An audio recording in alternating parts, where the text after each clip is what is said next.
আল্লাহ রসুল যেদিন জন্ম নেন ওই দিন আম্মা জান আমেনা কোলে নিয়ে কাঁদতেছিলেন। সবাই জিজ্ঞাসা করতেছে কাঁদো কেন?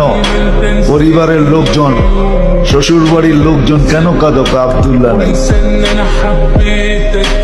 কেন? আব্দুল্লাহ থাকলে এতক্ষণে খেলনা চলে আসতো। আল্লাহ যেন কানে কানে বলতেছিলেন আমেনা কাঁদিস না, আব্দুল্লাহ খেলনা আনলে আর কোত্থেকে আনবে? মক্কার বাজার থেকে পাথরের আনবে, কাঠের আনবে, প্লাস্টিকের আনবে, মাটির আনবে, সূর্য ডুবতে দে চাঁদকে খেলনা বানায় পাঠায়। আর ঘটছেও তাই।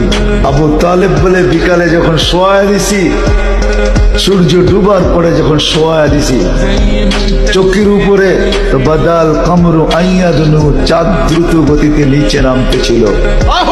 আর আমি তাকায় তাকায় দেখতেছিলাম, যখন একবারে নিকটে চলে আসছে তো চিৎকার দিয়া ফেলছি, ভাবতেছিলাম তোমার উপরে পড়া না যায়, কিন্তু তোমার মাথার কাছে এসে থাইমা গেছে।